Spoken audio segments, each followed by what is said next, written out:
Uh, all right, good afternoon and happy Friday, everyone.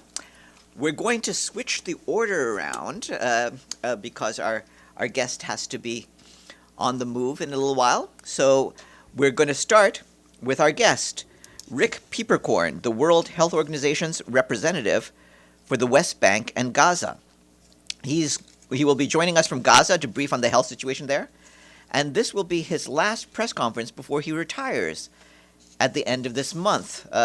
So, from all of us, let me say first off that Rik, we're going to miss you, and we really, really appreciate all that you've done, particularly over these last few extremely difficult years. Uh, thanks for everything, and please, the floor is yours. Thank you very much for your kind words, indeed, and greetings from Gaza. This is indeed my last mission in this capacity. I will check out by the 1st of January. It's been 5 intense years, specifically, of course, the last uh, 2.5. Let me first focus. So this week, uh, first, let me just again the numbers. I think they remain important. So when you talk about death and injuries, we talk about 70,369 fatalities and 171,069 injuries.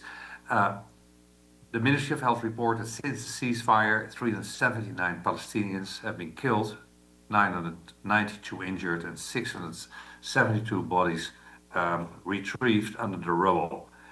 Uh, when it comes to healthcare availability, this week I visited Nasser Medical Complex and the Rehabilitation Hospital from the Palestinian Red Crescent Society in Khan Younis, Shifa Rantisi Hospital and Al-Ahli Hospital in Gaza City, and also a site for primary healthcare center in Beit Lahia, that's more in the north of Gaza.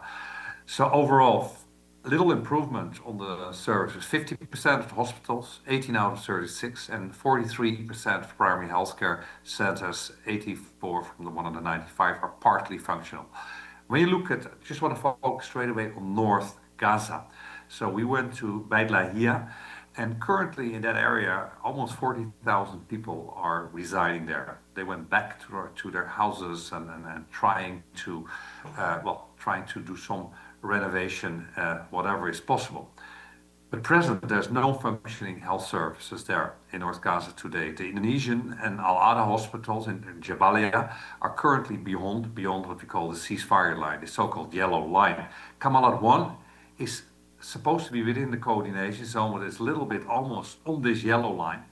And WHO, we have had tried several missions to reach Kamalat 1 to set up a primary healthcare facility where we would work with our partners, but it has been unfortunately until now denied. So currently we identified a site which is a little south of that, a few maybe half a mile south of that, to set up a primary healthcare centers close to Kamalat 1 and work as soon as possible to operationalize service there, because people will have to walk all the way to Gaza City, to Shifa or Al-Ahli to get any services.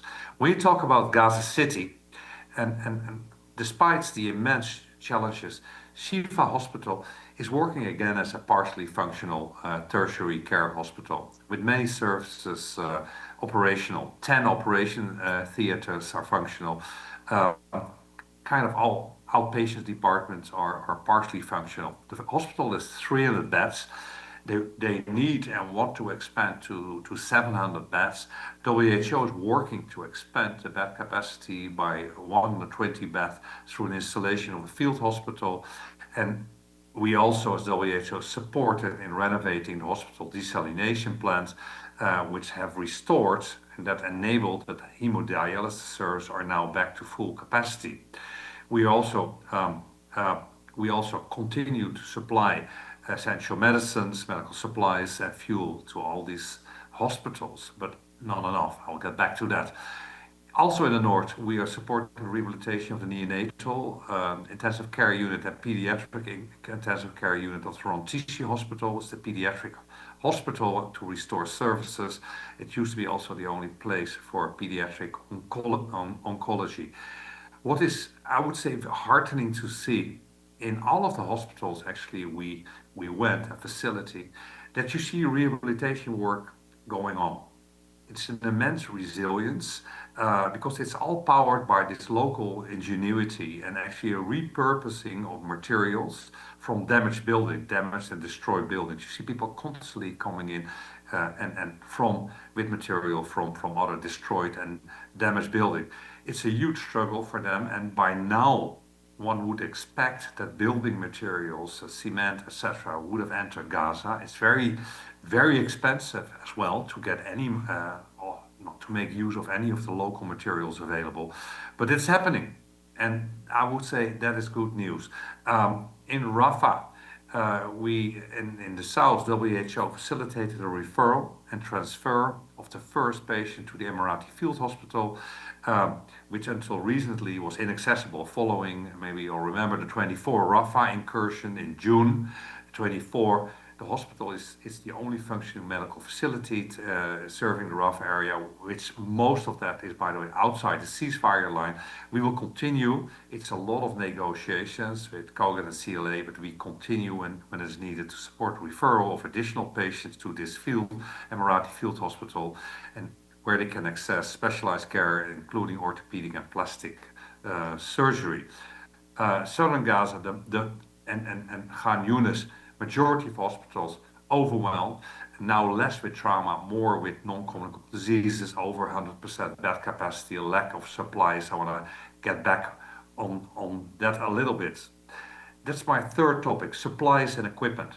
So everywhere we went in all these hospitals, and were led around by the medical director or medical specialist or other support staff, they all raised the same thing. They said, we expect now there's ceasefire, that the shortage of essential medicines and medical supplies, but also spare parts and medical imaging equipment, that it would be they would see a flow of this. And unfortunately, no, not yet. So approximately 50%, there's an essential medicines list of approximately 650 essential drugs. And 50% of them are close to zero stock or close to it. That means that there's either no drugs at all or less than 3 months supply.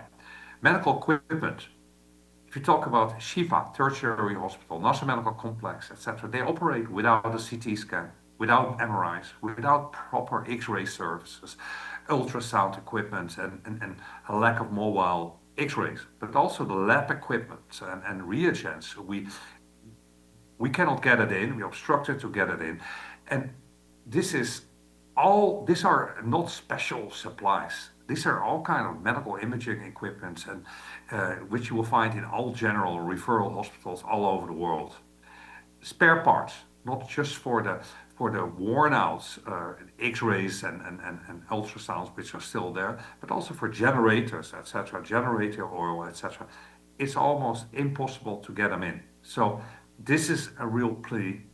We need to act and think completely different about these dual-use discussions. We should remember that before this crisis exploded, the WHO took us 2 years to get 8 mobile X-rays in. We cannot go back to that. If you want to talk about recovery and rehabilitation and reconstruction, you need to get those supplies in, and there's no reason why it's not happening. So we continue to face challenges, as I said, bringing in some of the lab reagents and critical lab machines and components into Gaza, including, for example, a prefab hospital, which is ready for months in Jordan. We hope now the Jordan corridor is open that we can get it in, but currently not yet approved. What a shift to diseases and winter. So especially in this week, and I think you've seen it all on the news, this so-called Storm Byron struck Gaza. We've seen a lot of rain over the last couple of, a lot of wind, deepening the suffering of already displaced families.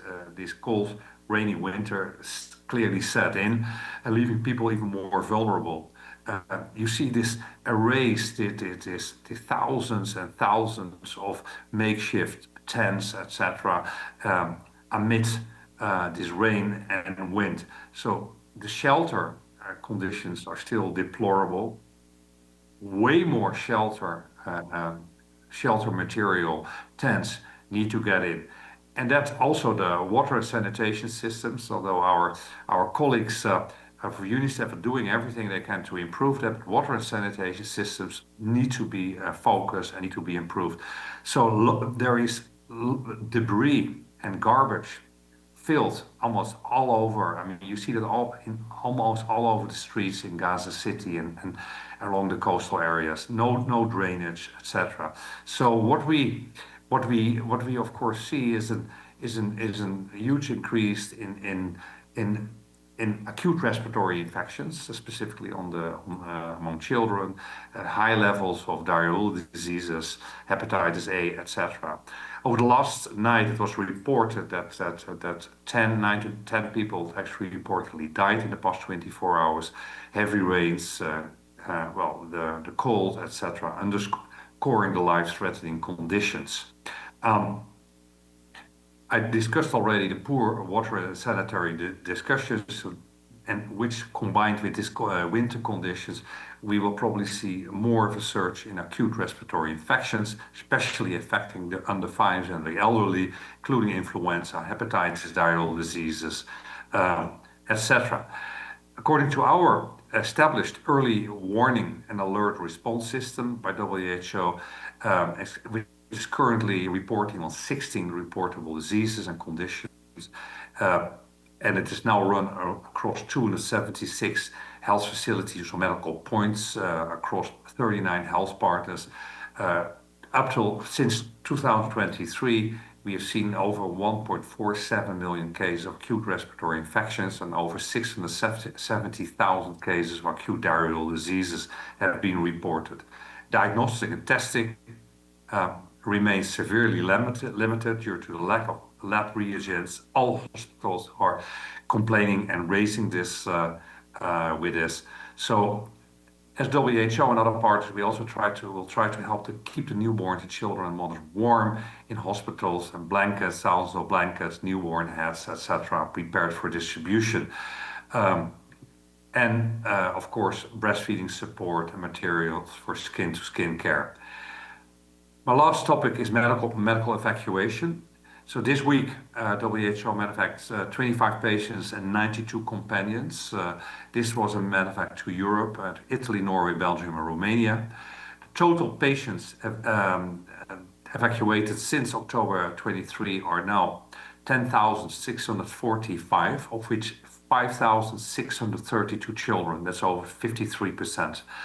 According to the assessments and the records, 1,092 patients died while awaiting medical evacuation between July 24 and November 28 in 2025.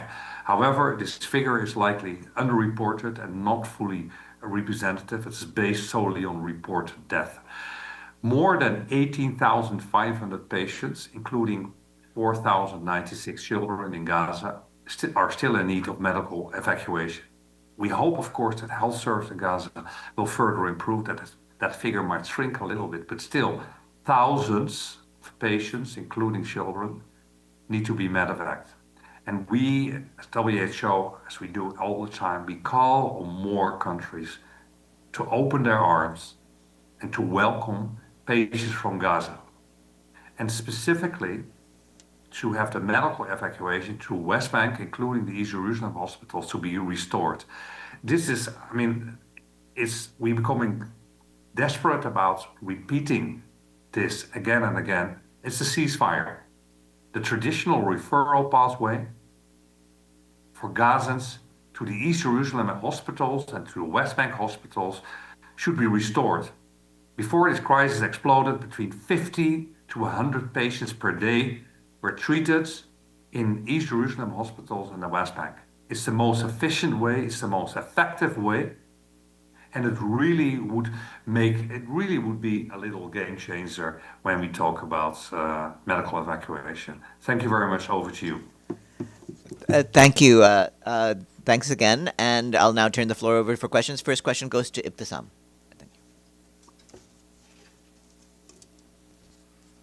Thank you. My name is Ibtisam Azim, Al-Arab Al-Jadid newspaper. I have first two follow-ups. First, regarding the medical evacuation, if you could, when it comes to the challenges, if you could elaborate on, is the challenges mainly that you are not getting visas or that you are not getting host countries, or is it also that the Israelis are not allowing people to leave? Like, what it's bureaucratic, what exactly are also the challenges? And then regarding the situations of mothers and children when it comes to malnutrition, if you could talk to that and the consequences, if you have numbers. And I have a big picture questions regarding the last 2 years and the 5 years that you spend in occupied Palestine. What do you take with you, and what would you say about these 5 years? Thank you. Okay, thank you very much. 3 questions on the medevac. I think there's two requests from us. First, as I stated, there's still an estimated need of 18,500 patients, of which 4,096 children, which need to be medevaced. If we continuing in this pace, many patients will have died, or their conditions will have unnecessarily worsened. So what is needed? More countries need to open up to receive more of these patients. All medical corridors should be open. So the current Kerem Shalom and then to Ramallah Airport and Jordan, which we are currently using. Rafah crossing is hopefully opening for that. But the most important one would be to East Jerusalem hospitals and the West Bank hospitals. And the last one is not allowed by the Israeli authorities. We are raising this constantly with the Israeli authorities. Other member states, we understand, are raising this as well. WHO is completely ready to do daily medevacs to through whichever corridor what is needed. We are ready for that. We can manage that, etc. So we want to push that. When we talk about East Jerusalem and the West Bank hospitals, so could they take all the 18,000 patients? No, of course not. But they could take a few thousands over the coming periods. And also there's a plan already from the WHO that we would then help strengthen those East Jerusalem and West Bank hospitals to facilitate that. And some of the member states are also interested in supporting that. So all 3 routes, all medical routes should be open. And I specifically want to plea again for the West Bank and East Jerusalem hospitals.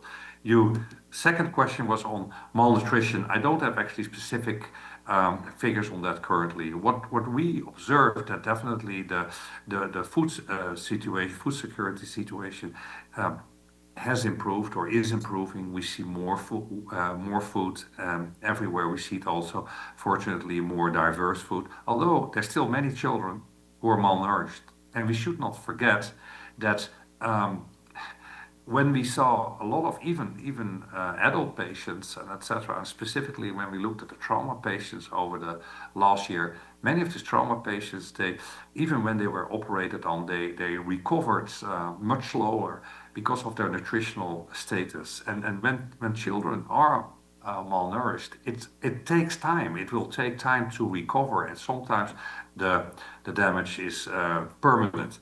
The last question is probably the most complex about the last couple of years. I mean, let's focus on the last couple of years. So, yeah, what did we learn? Where did we go? Well, first, for me personally, it has been an incredibly humbling, and I would say also an humbling, intense,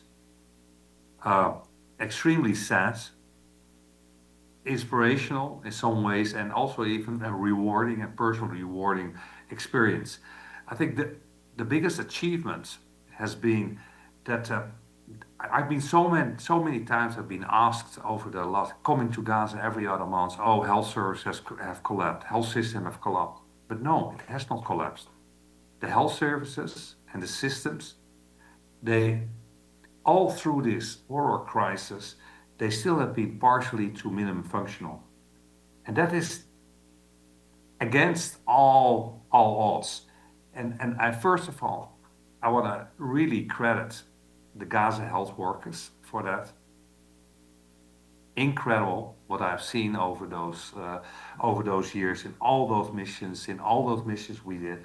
Also the technical team of the Ministry of Health helped guide that, but definitely also my own teams. WHO has been super operational, extremely operational under the most complex circumstances with their key partners.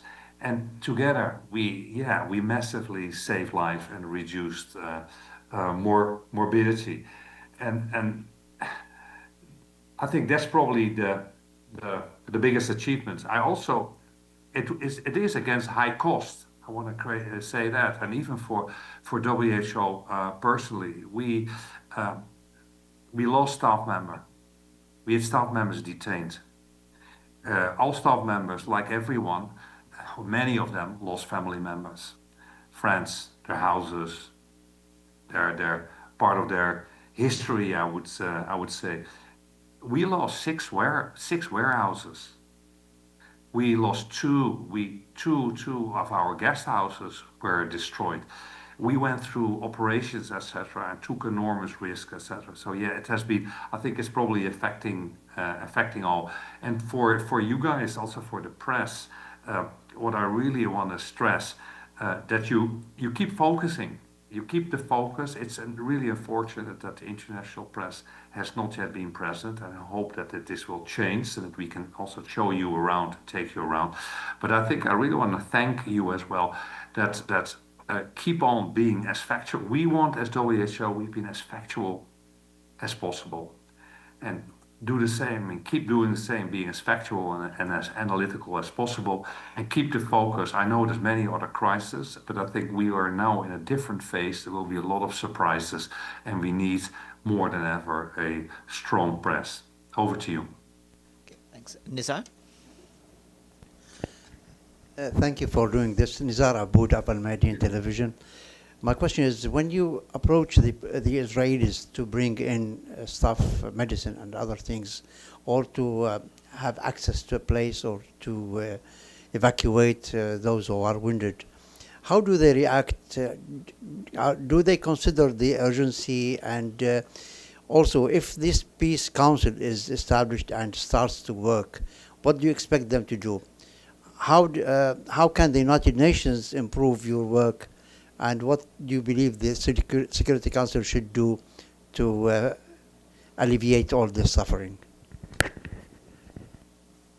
It's a difficult question. Definitely, I think we have been, and I raise this as well. Currently, we are more facilitators, and when I talk about medevac, I think the issue is not when more countries would open, we could do more medevacs. So that is all allowed by the Israeli authorities. What is not allowed is this medical evacuation route to East Jerusalem and the West Bank hospitals. And that's what I raised. And I really hope and plead with them that will change and that they will open up for that. So that's it. Also on essential medicine and medical supplies, many of them, they get facilitated, but also still many not. And as I said, I mentioned a number of projects. If it was lab reagents, if it was for example, key medical equipment, medical imaging, the prefabs, etc. And if you want to really start now, this is the moment to start proper early recovery and rehabilitations. So I would expect and hope the process changes. And these whole discussions about dual-use items will disappear. And otherwise, it will take forever to do any proper early recovery and rehabilitation and reconstruction, including for the health sector. Maybe my last point would be, and that's not for me to say, but I really would hope that we keep on focusing on a one Gaza and a one Palestine approach, and not to a part of Gaza. and that's expected. And the last thing, because we are also having a lot of discussions, and we try to raise the same thing in this so-called Civil Military Coordination Center, and we will continue to do that. We provide all the information as factual as possible and try to improve health. What is, of course, missing at all of this is the Palestinians themselves. You need Palestinian leadership on the table. You need Palestinian civil society on the table, because finally, I mean, like they will have to decide and to move forward, and they're the masters of their own destiny. Over to you. Hi, Mr. Peeperkorn. This is Shidochi with China Central Television. For the past 2 years after the October 7th attack and after the Israeli military launched the operation in Gaza, we heard the changing capacity of the medical facilities inside Gaza.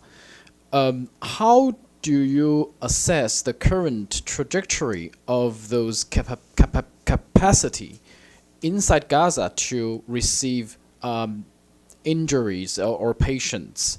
Do you think it's in a good trend? And how, with all those restrictions, with all those lack of medical equipment, drugs, is there a potential to increase the capacity in a very short time?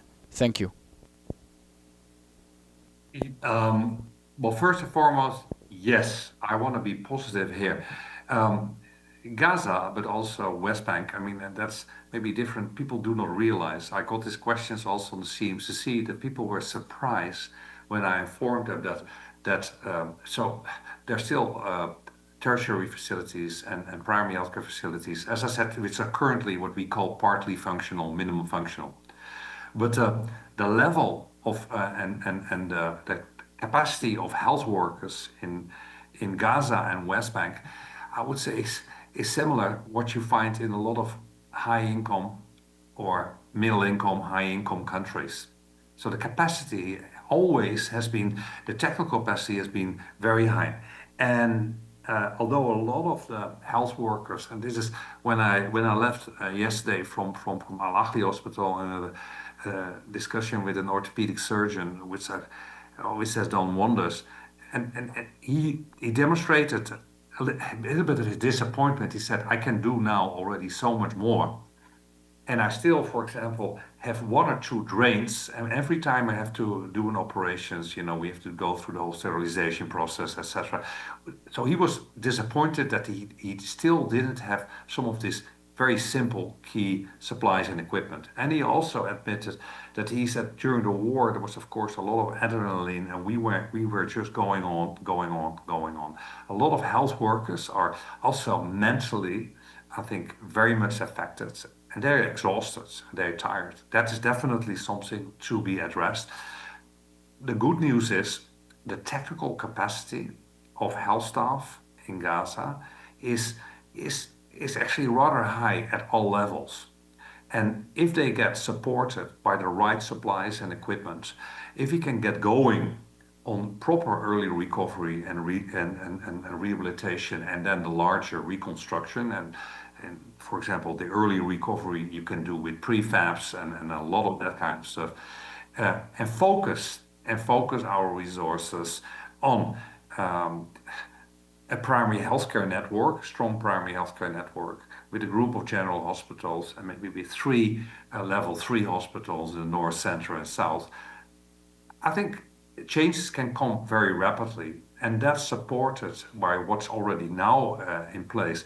Emergency medical teams from outside and from inside. That would be great. I also want to play, there's many Palestinian medical specialists, doctors, nurses, lab technicians in East Jerusalem and the West Bank who want to assist, who want to work and assist in Gaza. So this is another way you would hope that the routes, that the entry will be opened also for them to help and assist in Gaza. And then I think a lot can happen in a relatively short period. Over to you. I see no further questions, and I don't think that there are any questions online. So, without further ado, I think I will relieve you so that you can have the rest of your evening. Thanks again for everything over the years, and take care of yourself, Dr. Peeperkorn. Have a great time. Thank you. Thank you very much, and goodbye.